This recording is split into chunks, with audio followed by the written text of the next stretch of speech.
নমস্কার বন্ধুরা, আমি বর্তিকা। তোমরা দেখছো বর্তিকার রান্নাঘর। আজ তৈরি করব দই ইলিশ। তাহলে তোমরা দেখতে থাকো। উপকরণে রয়েছে ইলিশ মাছ, সর্ষের তেল, 1 চামচ পোস্ত, 1 চামচ সর্ষে, কাঁচা লঙ্কা, টক দই, চেরা কাঁচা লঙ্কা, লবণ, হলুদ।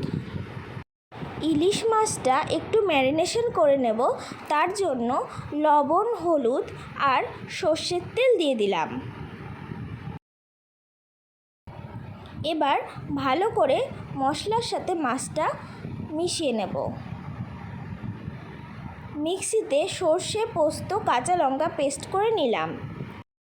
এবার একটি পাত্রে টক দই, আগে থেকে বেটে রাখা সর্ষে, পোস্ত, কাঁচা লঙ্কার পেস্টটা দিয়ে দিলাম। 1 চামচ লবণ আর 1/2 চামচ হলুদ দিয়ে দিলাম। এবার ভালো করে মিশিয়ে নিলাম। একটা টিফিন বক্সে প্রথমে একটু মশলা দিয়ে নিলাম। ভালো করে মশলাটা টিফিন বক্সের চারিপাশে ছড়িয়ে নিয়েছি। মাছগুলো এবার দিয়ে দিলাম। মশলাটা মাছের ওপরে দিয়ে দিলাম। এবার চেরা কাঁচা লঙ্কাগুলো দিয়ে দেব। দিয়ে দিলাম 4 চামচ সর্ষের তেল।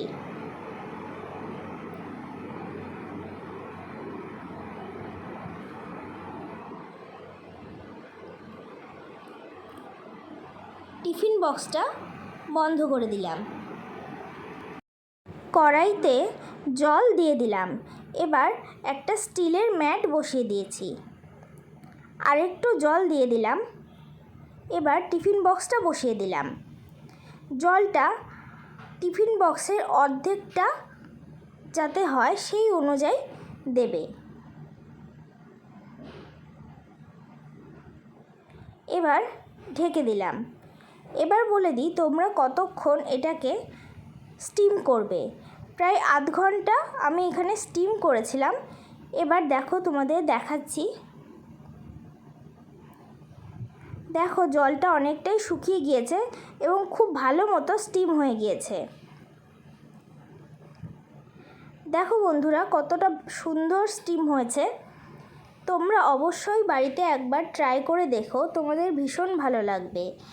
আমার রেসিপিটি যদি তোমাদের ভালো লেগে থাকে তাহলে লাইক, কমেন্ট, শেয়ার এবং আমার চ্যানেলটিকে সাবস্ক্রাইব করে দিতে ভুলো না। আর অবশ্যই বাড়িতে একবার ট্রাই করে আমাকে জানিও তোমাদের কেমন লাগলো। আশা করি তোমাদের ভীষণ ভালো লাগবে। আজকের মতো টাটা।